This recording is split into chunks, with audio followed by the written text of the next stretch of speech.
Hey everyone, welcome to Freehold 25, Enhancement Shaman POV, Storming Raging Tyrannical Week. Starting off, I place my Wind Fury Totem down to get it down ASAP. Focus my kick macro to be on the Bonesaw to interrupt the Healing Balm, and our primary target here as DPS will be the Enforcer. Using Stone Skin Totem to deal with Shattering Bellow to reduce the damage at least by 10%. Very, very useful tool. As you see there, I was able to kick without having to worry about even targeting or mousing over the Bonesaw.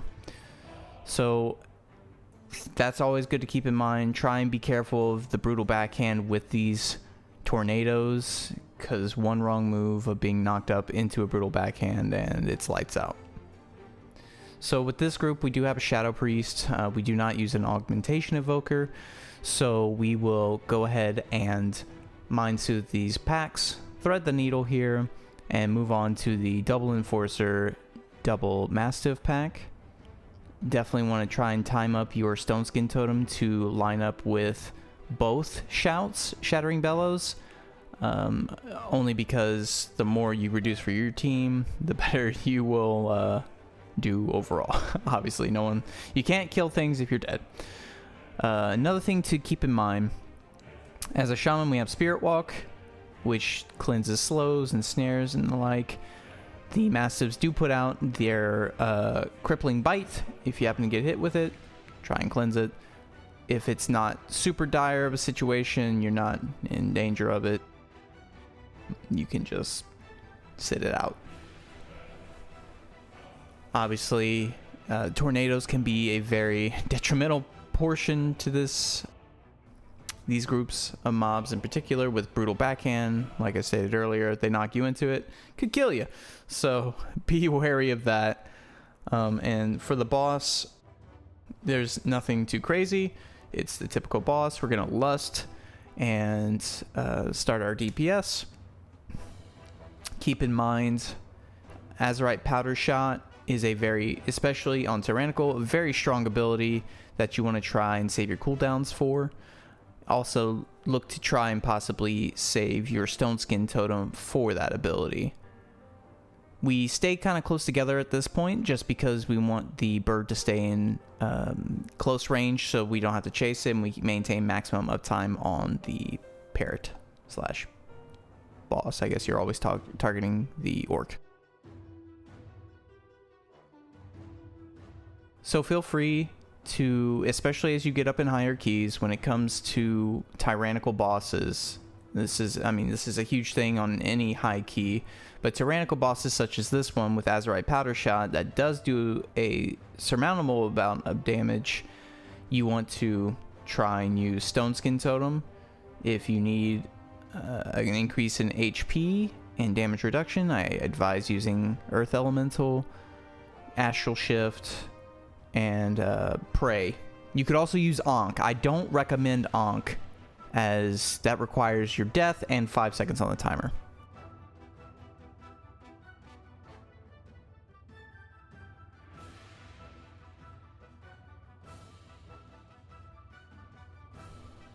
And this is just rinse repeat basically with this whole scenario. Watch out for Azerite Powder Shot. Try not to be in line with your other DPS members. Or just members in general, as Azerite Powder Shot will hurt a lot. Be mindful of the tornadoes as well, because they can knock you up into an Azerite Powder Shot, and is not very optimal. Well, I almost bit the bullet, literally right there. So another thing to keep in mind, I have a focus macro set to Skucap'n Kragg because of Revitalizing Brew. It just allows me, if for some reason my mouse sometimes does not like to stay pressed down when it's the right click, and I lose targeting, but if I happen to still have that macro and I'm not targeting the boss, I can still interrupt with no problems.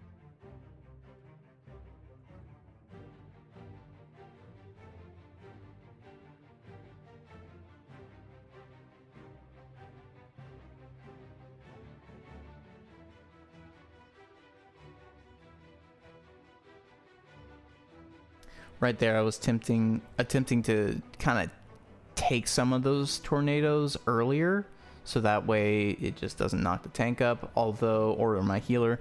That being said, the tank, if you have to make a choice between your tank taking the tornado and you taking the tornado, assuming that it will not kill them, you won't live as well as they will if they take a hit. So here I get on the Grand Black War Mammoth, which is a 3-seater mount, and I stand on square, wait for my priest to invis belt past the mob that's mind soothed, and we just skip that enforcer altogether, and we get the grip. And we just move on to the next set of ads. Things to note in this group, obviously watch out for Sea Spout from the Oarsman, the Duelist Dash, and you want to watch out for the Brutes in particular. So normally I like to stand with my teammates, like on them, like my tank or anyone in that regard, simply because you can kind of stack Sea Spout, will give you a little more breathing room. Same with the rat traps. The problem with trying to stack on your tank is that the Brutes, as mentioned earlier, do have a frontal that I don't know if many people know about. I'll say this, I sure as hell didn't know anything about it at the time and kept dying and was like, what am I dying to? What is quaking blast or whatever it was, quaking something? And it's a 6-second cooldown, but the Brutes will do a small radius smash in front of them. So don't stand on top of them.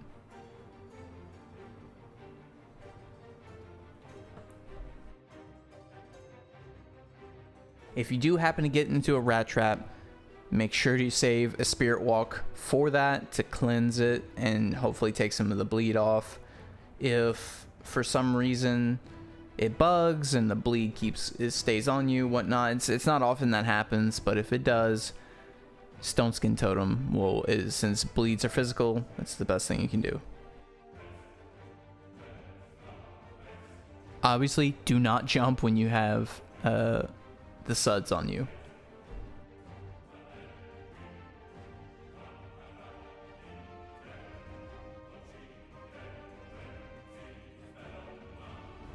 During this pull, I try to interrupt Duelist Dash with Thunderstorm or the knockup in general. However, it's just going to recast right afterwards, so you don't have to do that. It's probably best to do that if someone's going to get hit by it. So we're just kind of chain pulling, clearing all our mobs right here, and Duelist Dash coming out again, dodging the Sea Spout. And then we're coming into the pack with the Buccaneers, and the Brine Scales. So the Buccaneer has Going Bananas. Save your knockup for that, your Sundering, your stuns, what have you. If you're with a coordinated group, try and call out that you're about to do that. If you're not and you're in a pug, try to use your best judgment. Better to use it than not use it and just do a lot of damage to your team. Brine Scales, the only cast you really need to worry about is Frost Blast. So you can set a focus macro to that, or if you already have someone. So I usually, predominantly, I will kick Diamond in our group. So that's what I usually set my focus to. If there's no Diamond, I will help with Star, which is our go-to start. Star, Diamond, what have you. So anyway, we're going to go ahead and start the boss.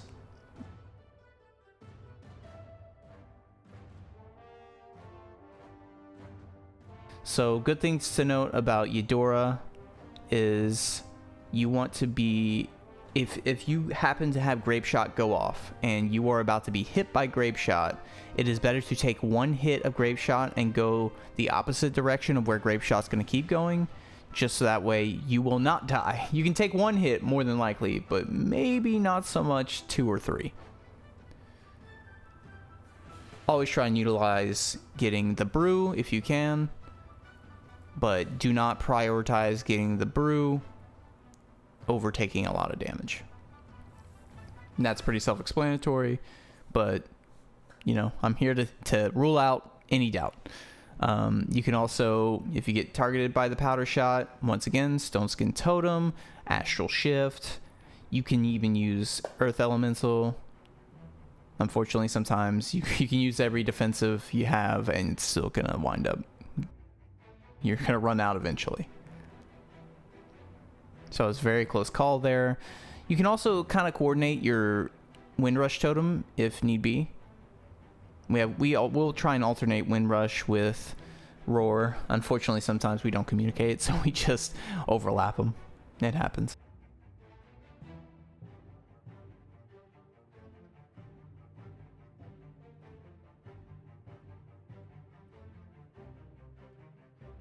And whenever Raoul does Blackout Barrel, if you have a Paladin, they can freedom you out of it. You just want to stand still, because if you're moving while you get Blackout Barrel, it can go on someone else. It does have a chance to do that. So, call that you're getting Blackout Barreled. Go ahead and your Paladin should cleanse you. If you have a Monk, your Monk can cleanse you with Tiger's Lust. Etc. You could if you're a mage, I believe you can invisit. I can't quite remember. We play shaman here, not mage. Though we do have a mage all, I don't play it enough.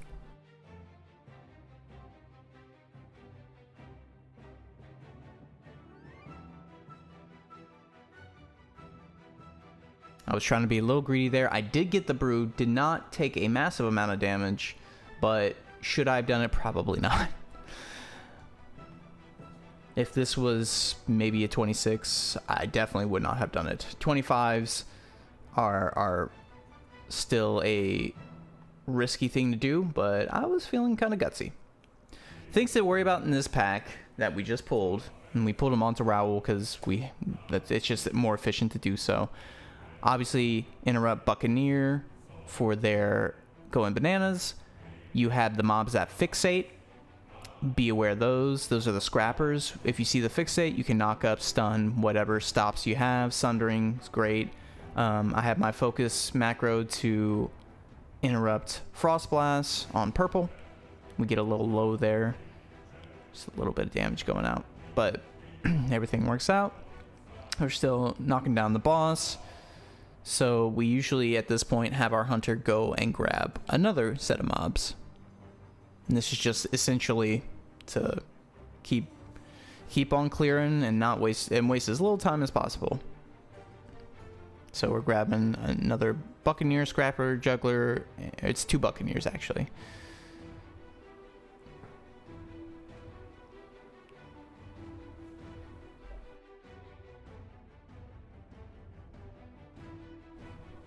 And now the Council of Captains is dead. We're just going to finish off this and get ready to go towards the Trothak fight area.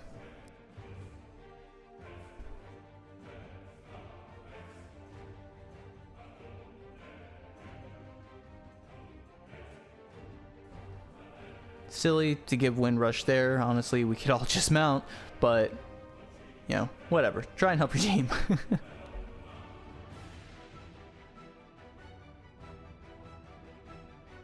So at this point, we're just waiting for the right mobs to go through. We have Mind Soothe out, so we can kind of walk around these guys. Brine Scale almost did not want to move. And we begin pulling the Knuckle Duster pack with the 1 Brine Scale. That was a little scary there. Sometimes jumping or descending sideways is not always the best. So it did knock up on going bananas there.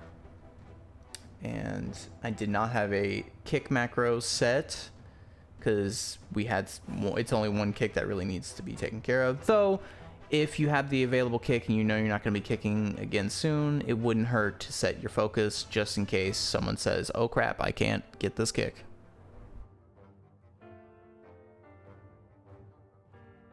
And we pull the Crusher and the other Juggler, just trying to get more percent before we start the Ring of Booty boss. Now, granted, we did start the Pig, just because the RP in this dungeon has been long since BFA. There's nothing you can do about that except, well, just play it out and deal with trash while waiting.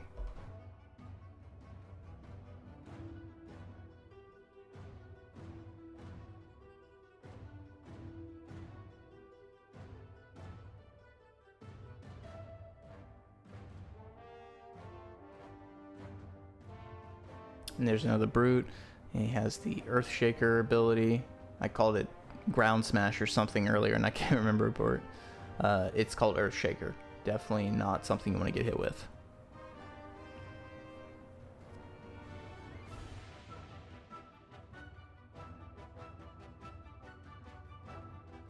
As an Enhancement Shaman, a good thing to always understand and note, you should get a Wind Fury Totem tracker, like I do on the right there. It will just give you a better, I guess, tracker. Yeah, it'll help you see whenever you need to refresh your totem. A good rule of thumb is to just go ahead and use it every pack that you come up to. And we're just dealing with the mini boss. Tortolan. Obviously dodge shells. Watch out for storming, because storming in shells does not equate to a good time.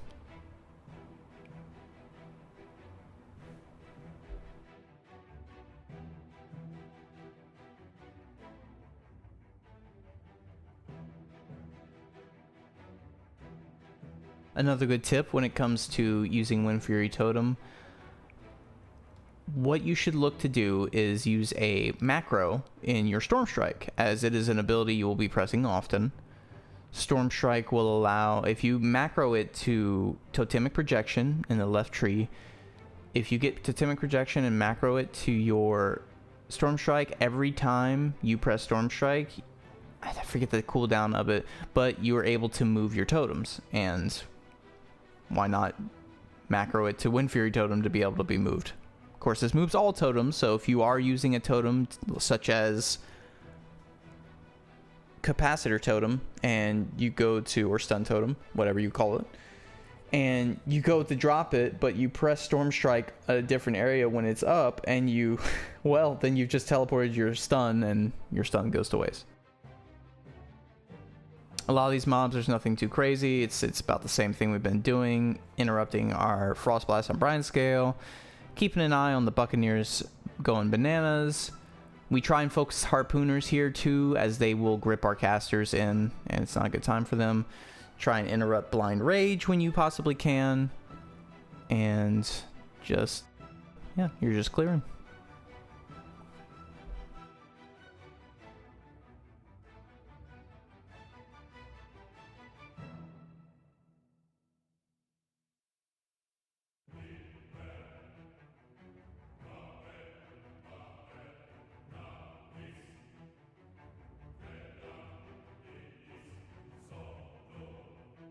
Alright, so we're winding up this trash, and we're going on to Trothak, the Shark Puncher, the actual boss of Ring of Booty. So, things to keep in mind. So, you see I have a timer for Ripper Punch. There are times where I'll actually step out of range for Ripper Punch and let them punch my Paladin, who wears plate, which is stronger than mail, so it's just a little bit reduced. However, if you do take Ripper Punch, or if you want to help someone out that took Ripper Punch, you can go ahead and use Stone Skin Totem for the physical damage. Be ready, by the way, especially on Tyrannical. These sharks really hurt.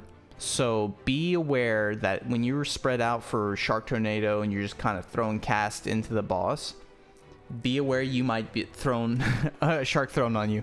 It's happened to me, unfortunately, too many times to where I've died to a freaking shark being thrown on top of me. It's not a good time, and no one, you're just going to be tilted to die to such a silly thing. That being said, if you're with a coordinated group, you can always try to lure the shark, if it's on you, to your range. Your range should be the ones taking it and running it over blood puddles. But nothing too crazy here.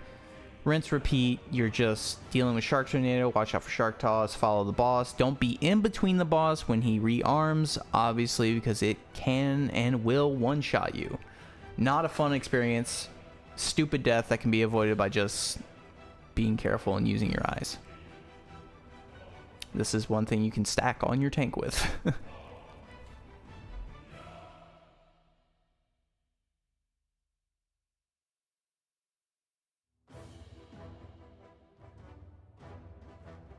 there are times too where the boss, like he did just now, he will throw 2 sharks instead of 1. So I was trying to be careful there. My tank was trying to pull the boss around the room. I almost got in between Trothak and him rearming. So Ripper Punch comes out. It hit me somehow, even though I was max range. So I did pop my defensive Astral Shift there. I probably could have dropped my totem, or not probably. I should have probably dropped my totem as well. However, Astral Shift is a cooldown enough to be able to help us there. So you can, if you want, kind of alleviate one cooldown by using another. Thing right there, I went ahead and used AG because I saw our healer was getting low from the shark damage. Obviously do not want a dead healer, then that is a dead shaman. Be sure to use your mobility as a shaman as well. Oftentimes I see people just walking up to the boss. If you need to get to that boss quicker, just quick Ghost Wolf into getting right there. It's not going to lose any DPS. You'll lose more DPS if you're not at the boss as soon as you can be. So I did not drop my Stone Skin. I should have. This is obviously future me watching past me and berating myself for not doing it. So anyway, we killed Trothak. We're heading over to Harlan Sweete. So we are going to Mind Soothe the pack up ahead and use this little platform and jump towards the rope bridge. Our priest invis belted. I get in position, do a good jump, and we get everyone through. And I think, yeah, everyone got through there. Great. So we're coming up on this. There's my target. It's purple. I set my focus. Our priest kicks green in, so that way the Stormcaller's in the big group. And especially, this is usually where I would save Lust for fortified weeks, but it's Tyrannical, so. And we just use it on Trothak. Because Harlan Sweete, truthfully, is not the worst compared to Trothak. Trothak usually just takes forever. So keep in mind, watch your feet, or wash your feet, whatever. Hygiene's important.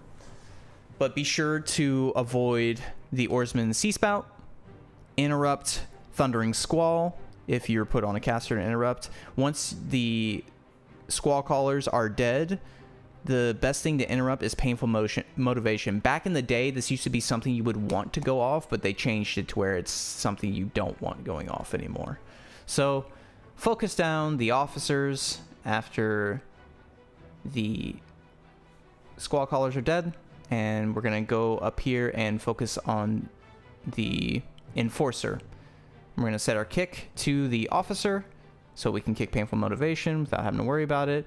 And just watch out, obviously, for, once again, Storming Tornadoes into Backhand, Brutal Backhand, Shattering Bellow, drop your Stone Skin Totem, rinse, repeat, kick, Painful Motivation, and just clear the group.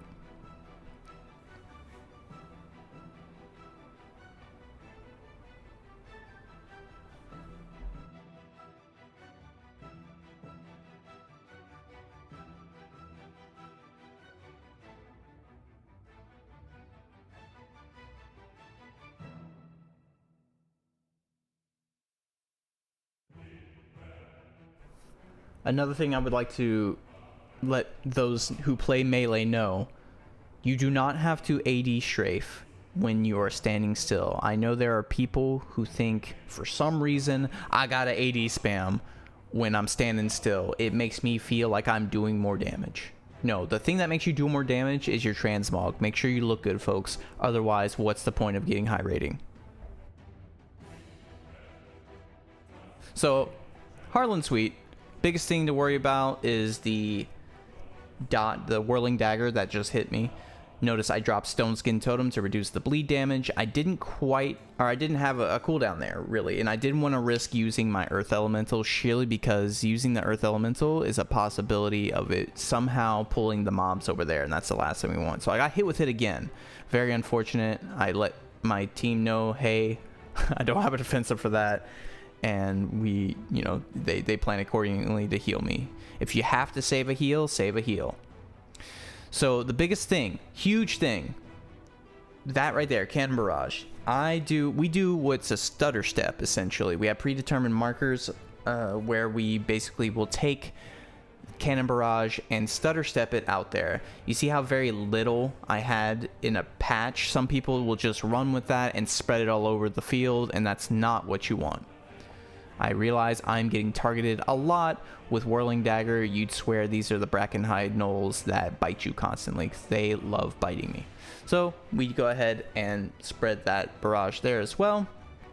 Just try and rotate your cooldowns on Whirling Dagger. Honestly, I probably should have saved Astral Shifts, because we're getting up to 60%.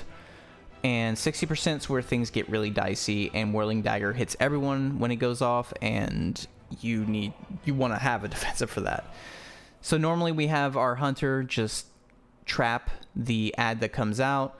I help by throwing a slow totem just in case, but see, notice that my slow totem came over here, unfortunately, which will do nothing to deal with that, because Totemic Projection OP. So now we're at 60%. Our ult strat, we used to lust here, but you want to use your pots here because Harlan Sweete will start taking increased damage as they rolled the dice. So obviously watch out for Whirling Blade, Whirling Blade and Dagger. So you move together. We're all stutter stepping, so we're not going to kill each other.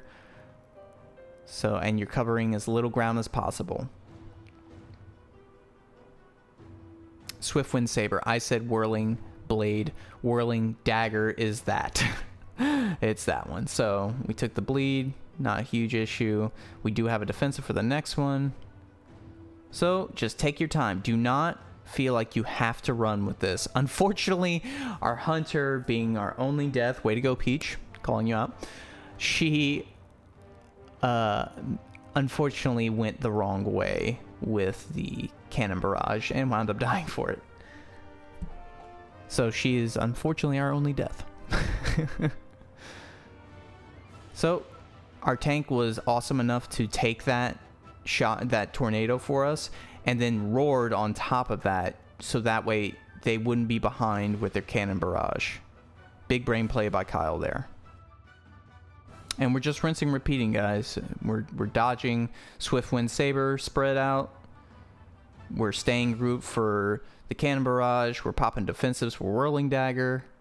And you just walk with your team, baby steps. If you don't be afraid to pop a health potion if you get a little low, or use some Maelstrom weapon to get some health back.